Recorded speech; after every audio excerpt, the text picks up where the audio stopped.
possible that carbs are not the demons they're often portrayed to be. In fact, that possibly a high carbohydrate diet could be superior for overall long term health and performance. What about the downsides of carbs?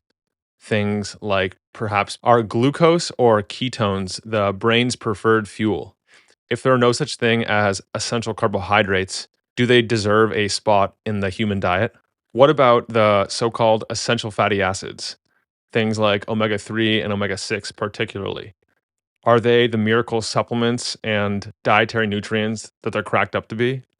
In this episode, we also talk about the practical side of a high carbohydrate diet, how to implement it, tips to get started, why you'd want to get started, how to determine your ideal macros for this bioenergetic diet, the best and worst sources of fats and proteins, and the importance of self experimentation. All that and a whole lot more.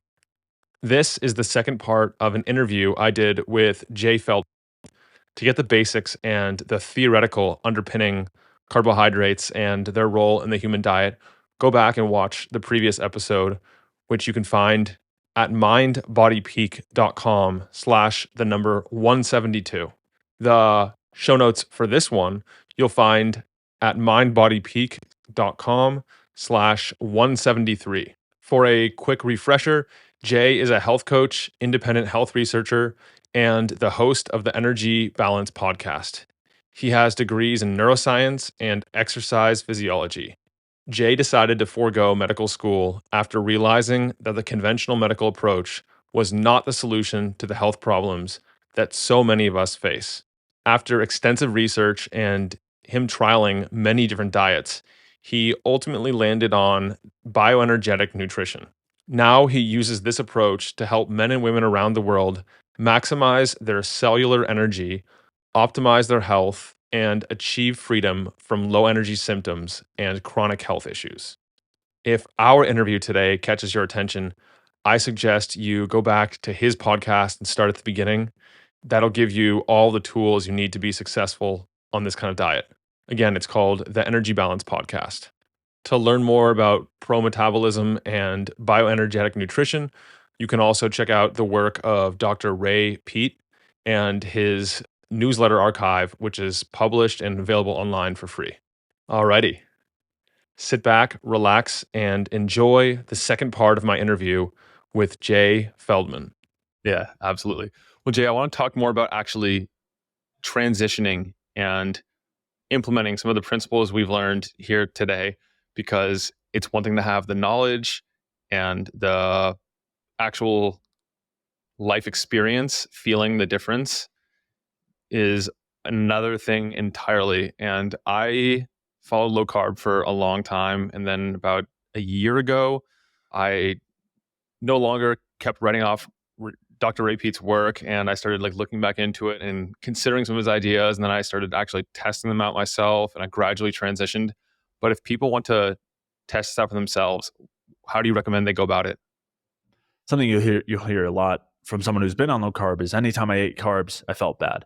And normally what people are thinking of is the times they had pizza or donuts or cheat days or cheat meals, when normally A, it wasn't good quality foods, and B, it wasn't even carbs per se in most cases. Those things are pretty high fat foods anyway.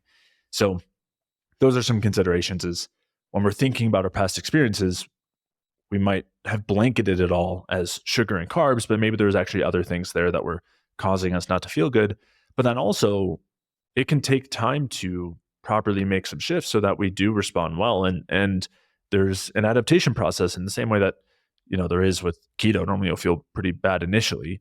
Your body has to shift toward using those fuels so that it can at least get by in that state. And so there's a shift here as well into using carbohydrates from relying on fats and ketones. And so normally my recommendation, first and foremost, is slow and steady, because the less slow and less steady, the easier it is to make mistakes, the easier it is to bring something in that maybe we don't digest well. It feeds endotoxin. We have all these issues and we're blaming the carbs, but it was the specific food alongside our digestion that was causing the issue. So normally I would say try to start with just one or two carb sources to begin with. Some great options would be whole fruit, maybe some fruit juice, depending on our gut health. If you have whole fruit or any carbs, if you're bringing carbs in and you're noticing bloating or irritation, gas, changes in motility in a negative way, those are probably signs that we're not digesting it too well. We might want to back off, maybe try a different source or go a bit slower. And it's worth mentioning that the same way that our mitochondria have to shift over their enzyme production to use more carbs, digestively, we have to shift as well into being able to absorb carbohydrates better. And that takes a bit of time too when coming from a low carb diet. So again, it's another reason to go slow and start with just one or two sources. Again, I think whole ripe fruit is normally a really great place to start. And if that doesn't go so well, then ripe fruit juice would be, I think, the next best one. And I'd say that's the first step, and like just slowly increase from there and see how it feels.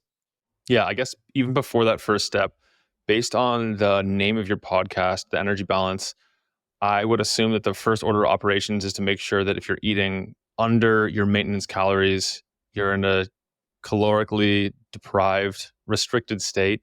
It's to first match, like figure out what you're burning in a day using like a simple online calculator, or like better yet, in a lab, if you can do that.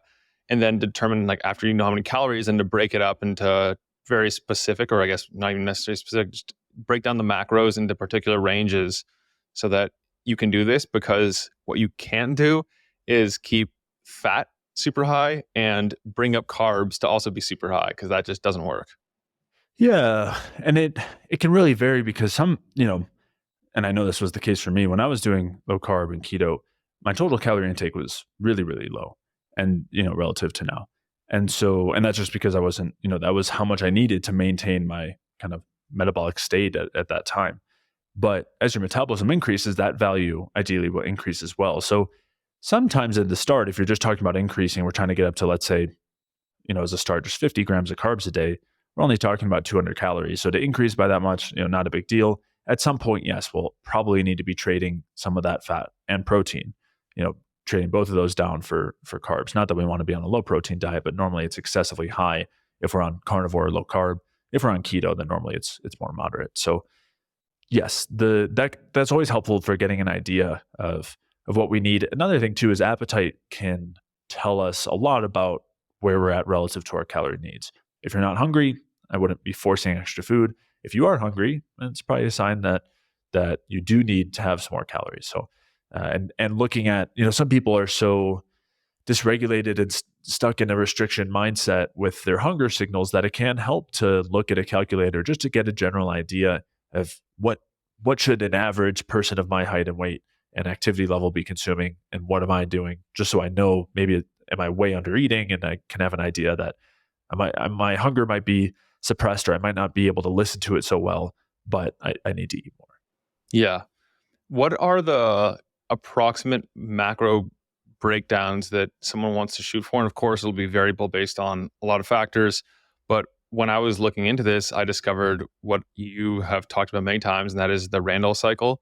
And if you have your fat too high and you increase your carbs over the long term, it's not going to be the efficiency that you're looking for, and you won't get the benefits as if you meet certain criteria.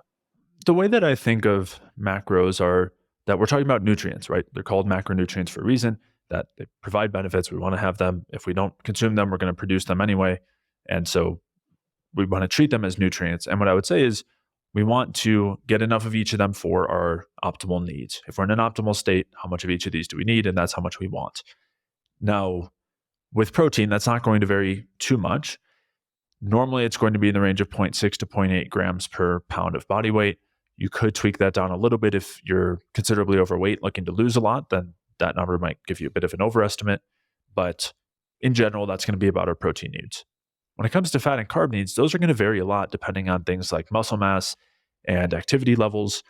Because if we are pretty active, let's say we walk 10,000 steps a day and we go to the gym a few times a week, or we do some other forms of movement, those will increase our carb needs, but they'll also really increase our fat needs. And that's because when we're doing low level activity, we're mostly relying on fat as a fuel, like walking, our muscles are mostly going to be using fat as a fuel.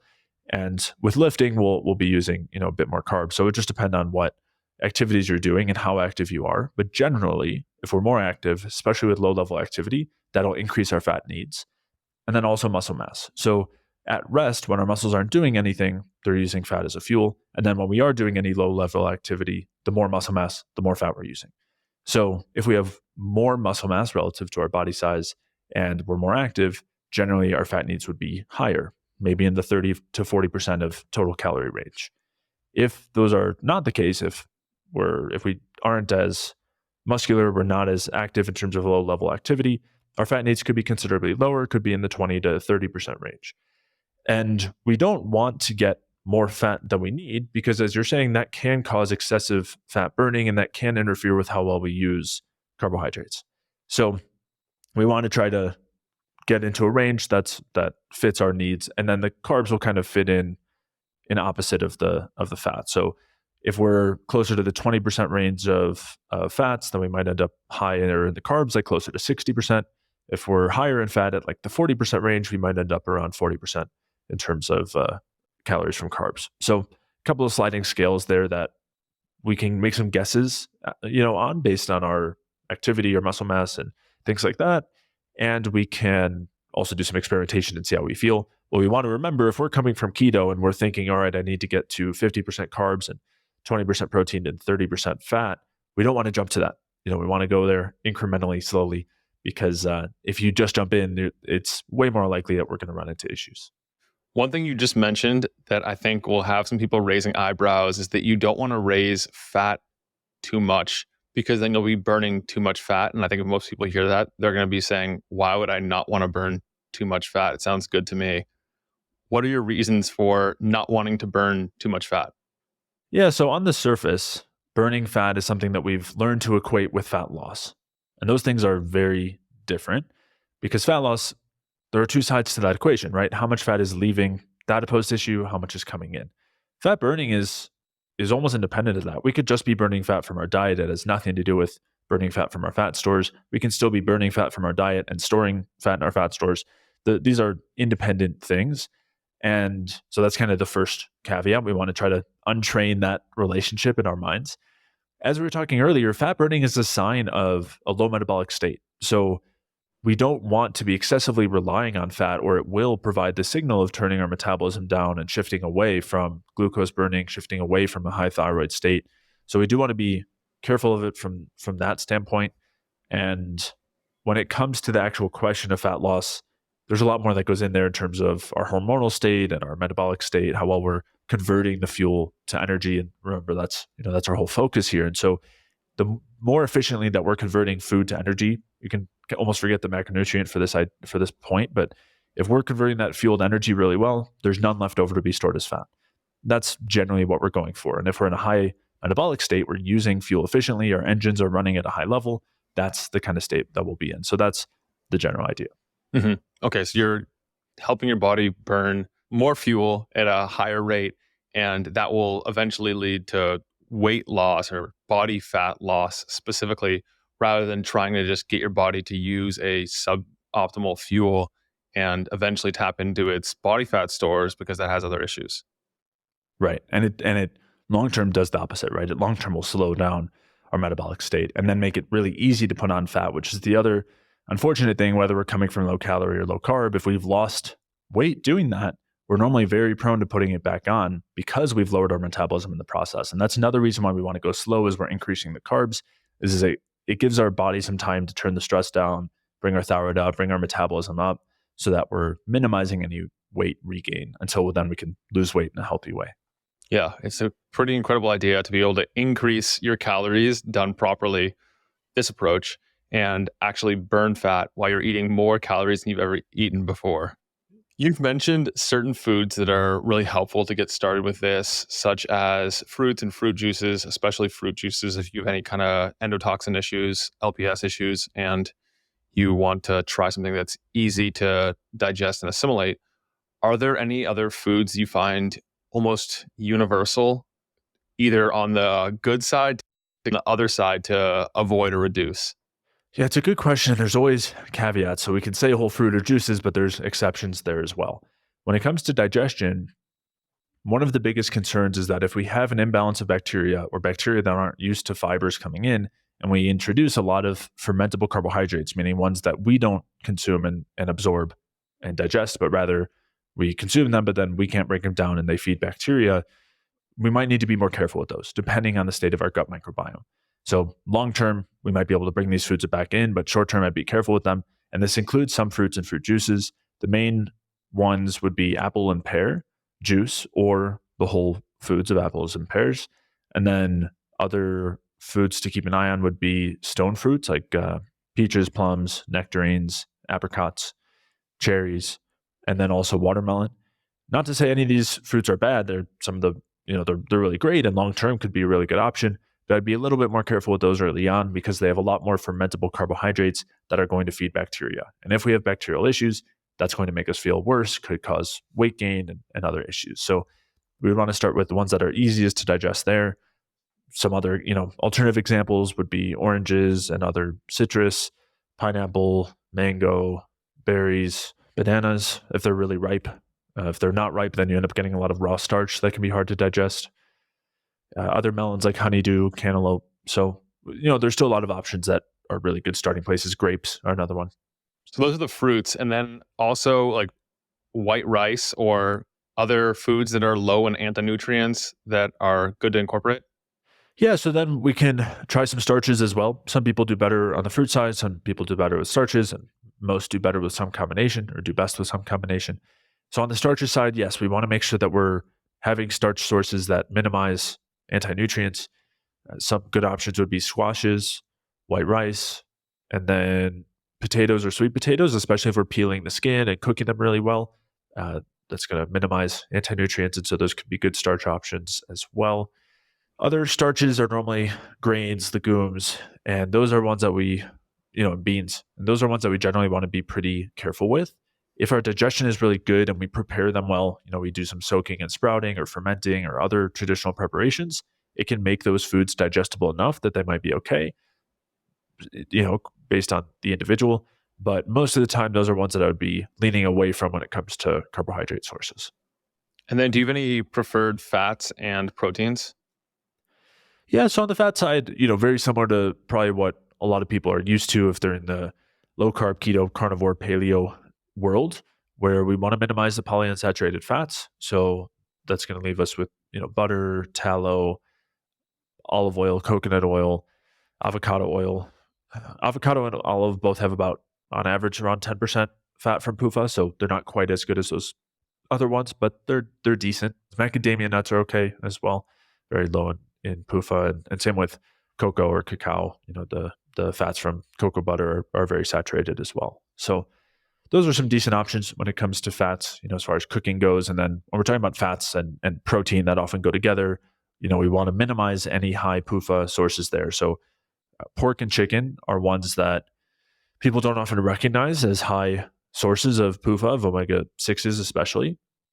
And, a lot of people are concerned about the seed oils, but we're not always talking about the fact that chicken and pork are often consuming seeds or seed oils that have all those same fats, and they store them and inside of their fat. So if you're eating pork and chicken, you're eating those same fats that they ate. And so if they're really well raised on a really good diet and they're pastured, then they might be okay as far as fat goes.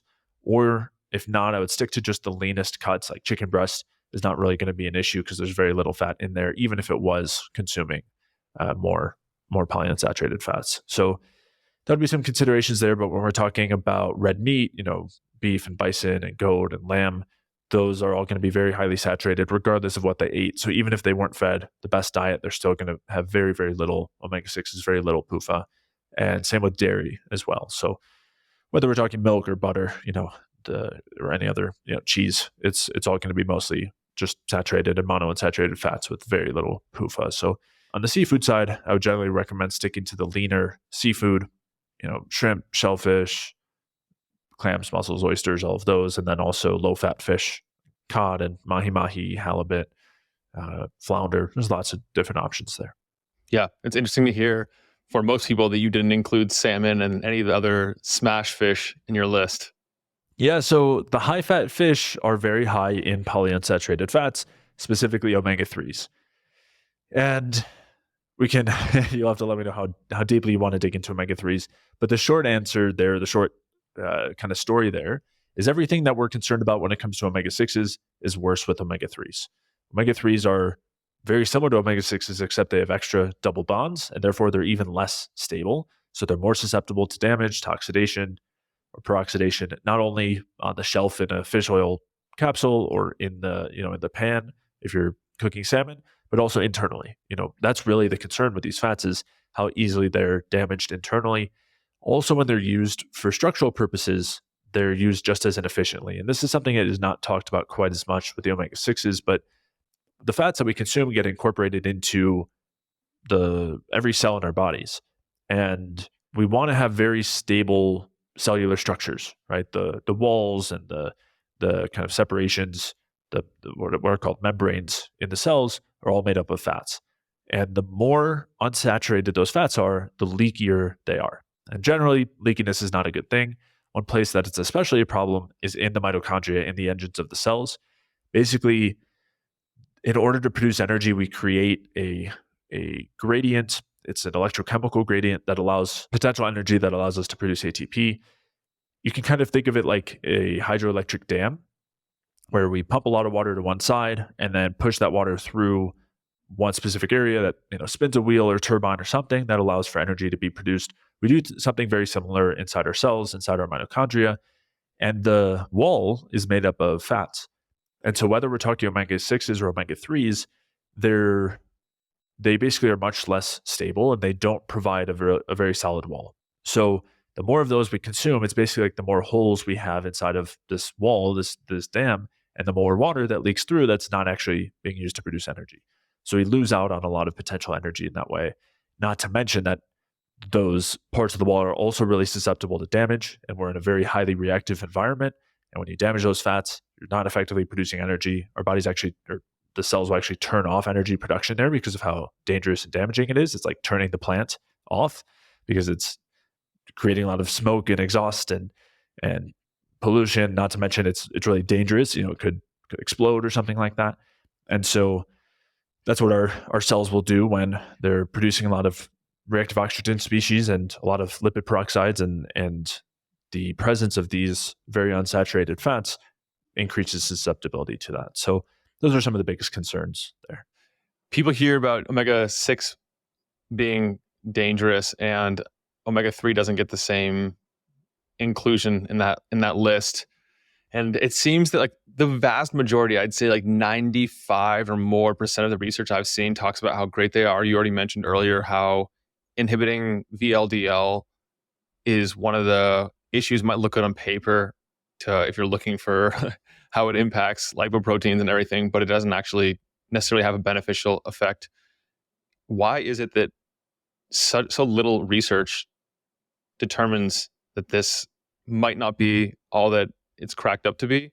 Because you also hear about people using like really high dose fish oil and it being compared to antidepressants in terms of their efficacy and helping that condition. And of course, like we mentioned throughout, perhaps it's not the omegas themselves, perhaps it's something else in the fish oil. What are your thoughts there? Yeah, or it's maybe short-term benefit, long-term cost, like fasting. There's a few different factors or pieces there that generally are happening. So there's a lot of research looking at omega-3s on certain outcomes. When you look at that outcome data, whether we're talking depression or cardiovascular health or things like that, it's quite mixed. There's a lot of studies showing negatives or no benefits, and very little actually showing much of a positive effect. But there's a lot of confounding variables to look at in the research. But it is actually really clear, and there's actually a lot of research pointing to them being negative if we look in the right places. So as an example, one of the clearest ones, there's a number of different theories and mechanisms pointed to when it comes to lifespan and aging. There's a theory called the membrane pacemaker theory of aging. And what it does, it basically is studying the types of fats that are used inside of all of our cells in our bodies and looking at this across all animals, all species, and looking at the effects on oxidative stress, on energy production, and on lifespan. And basically the number one determinant of how long a species is going to live is how unsaturated the membranes are. And the most unsaturated fats are the omega-3s. And what they actually find is if you take out DHA, which is one of the most unsaturated omega-3s, and replace it with linoleic acid, you actually see major benefits to lifespan. And you see this not only when you look at different species, the ones that have more omega-6s and less omega-3s in there, but you also see it with interventional studies where you feed rats higher omega-6s versus higher omega-3s, and the ones that are getting the less unsaturated fats live longer, have less oxidative stress, less damage, all of that. The ones with the more unsaturated fats have the opposite. And the omega-3s are, again, even more unsaturated and even more problematic. Of course, we prefer neither omega-6s or omega-3s. Let's just go with monounsaturated and saturated fats. That's even better.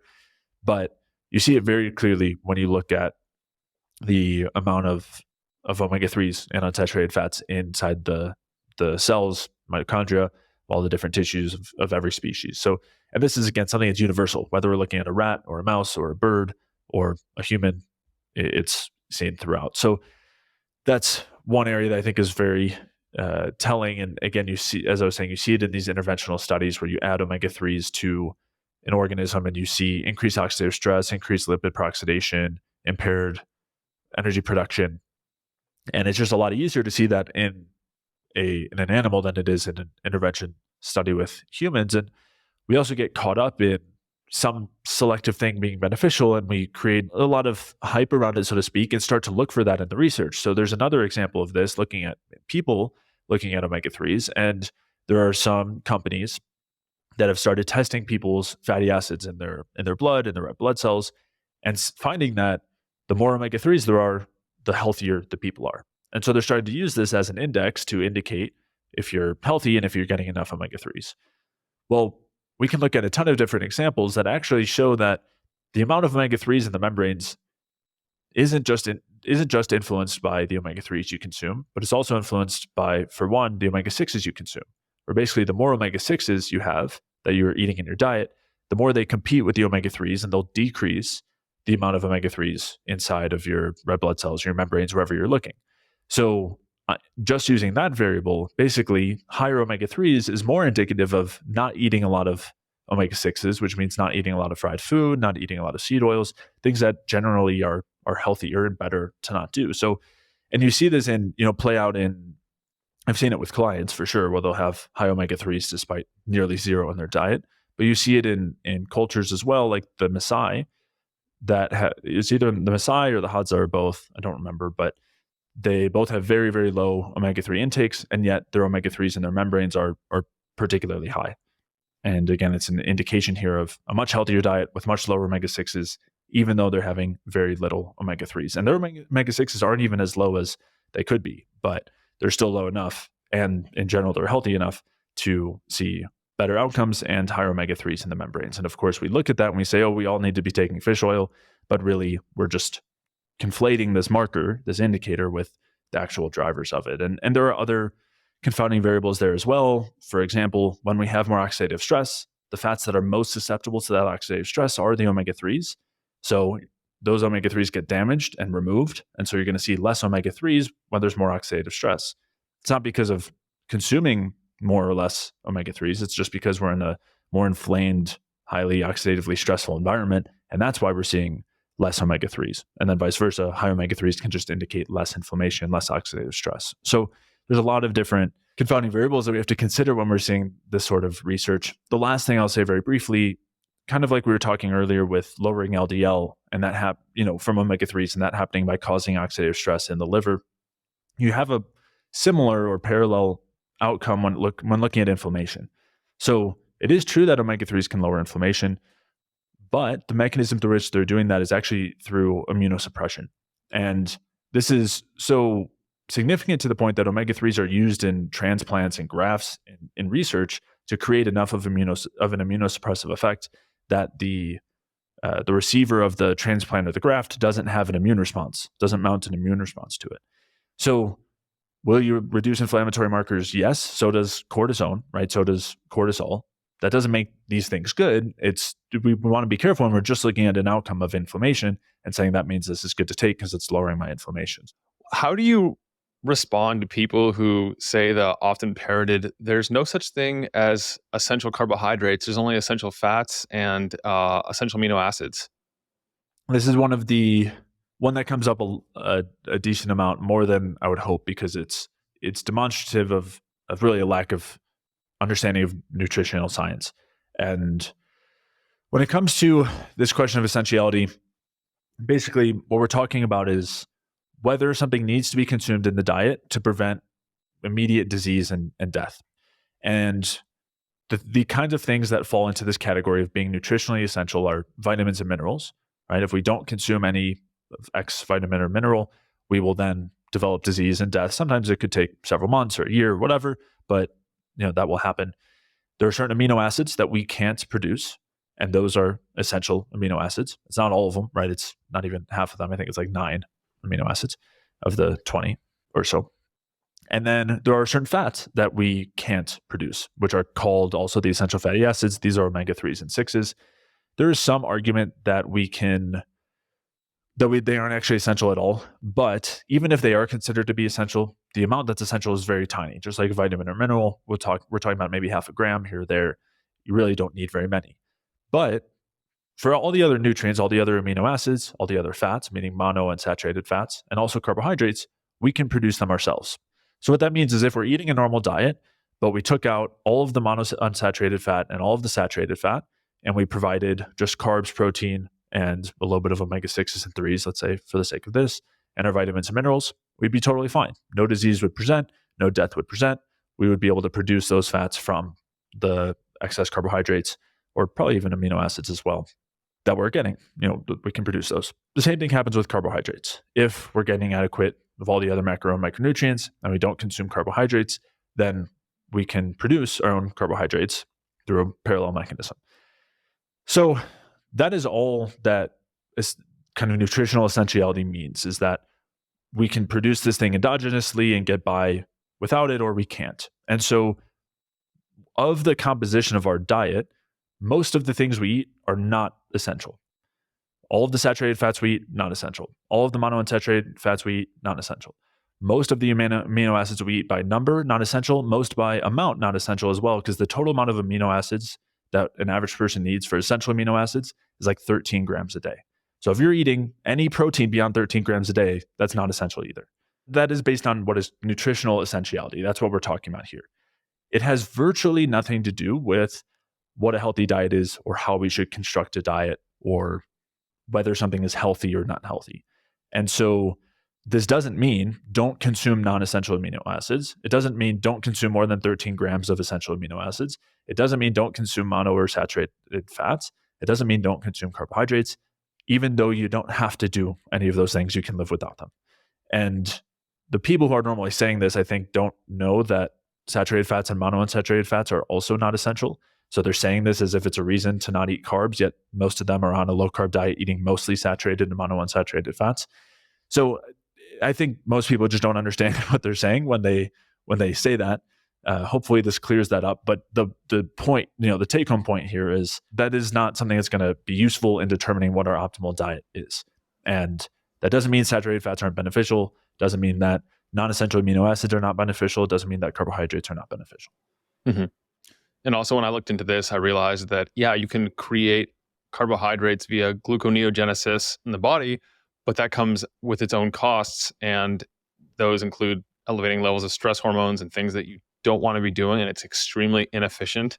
And also carbohydrates might not be nutritionally essential as you referenced, but they also are sparing of a lot of other things, such as protein and electrolytes. I noticed when I went low carb, all of a sudden my electrolyte need went through the roof because of the way my body was excreting more sodium and other stuff. And so it's more nuanced than just whether it has an essential label or not.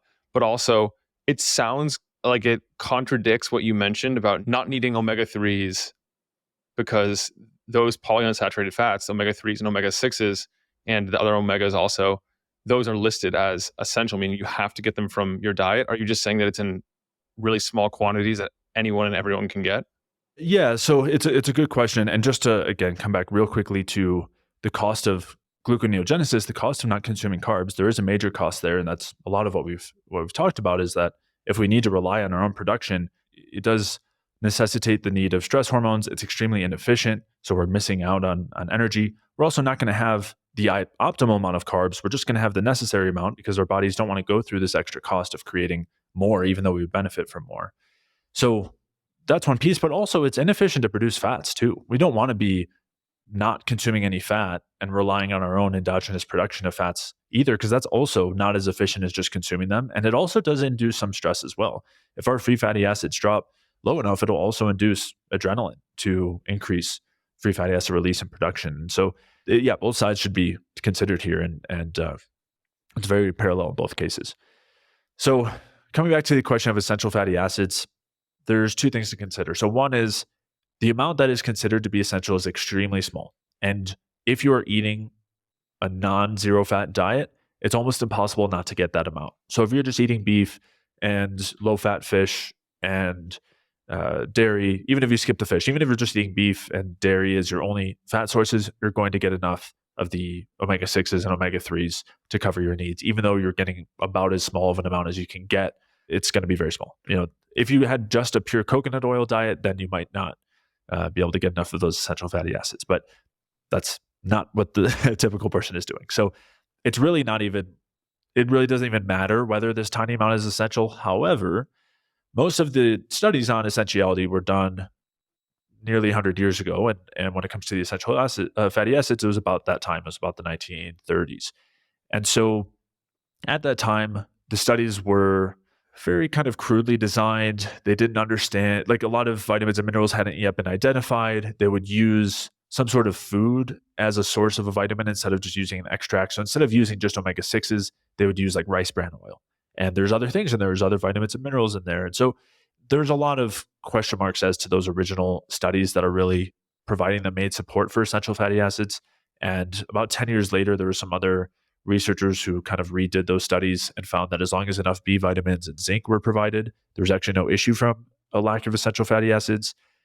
There's been some studies since then that may indicate a very tiny amount of essentiality, but again, it's tiny and only seems to get smaller as we do further research. So I would say they're probably not even essential, but if they are, it's such a small amount that it doesn't matter because you're going to get that in your food. Jay, we've been going for quite a while, and I know you have a hard stop in a few minutes. If people want to connect with you to pick up your nicely designed energy balanced food guide, which I've printed out and been using when I go grocery shopping, how can they either work with you or follow your work? Nice. Yeah. So that's the place I would direct people to start, right? We talked about a lot of different possibilities, some first steps and different things to consider. But when it comes to actually implementing it, starting dietarily, I've created a really kind of easy to use one-page infographic called the Energy Balanced Food Guide. And it categorizes food based on how much they're going to support your metabolism. And also, if we're dealing with any digestive issues, there's a separate spectrum there, separate scale that allows you to tweak things so that you're just focusing on the most digestible foods. And you can always expand as our digestion improves. But as far as that free Energy Balanced Food Guide goes, listeners can download that at jfeldmanwellness.com/guide. And they can find a lot of other free information on my website, jfeldmanwellness.com. Links to the podcast episodes, free articles, and also to my services, different programs I offer, and coaching services as well. Perfect. And I will put a link to everything we've discussed, including Jay's website and podcast in the show notes of this episode. Before we part ways today, Jay, I have a couple more rapid fire questions for you. Sure. What 3 teachers have had the biggest impact on your life and work? Ray Peat would definitely be at the top of that list. I hear you reference Hans Selye quite often in your podcast. Yeah, Hans Selye is great as well. And there's a lot of, Ray was, his work was built upon the work of a lot of others as well. So even the term bioenergetics comes from Albert St. Georgi, who was a Nobel Prize winner. And I think his book titled Bioenergetics came out in the 20s or 30s, if I remember.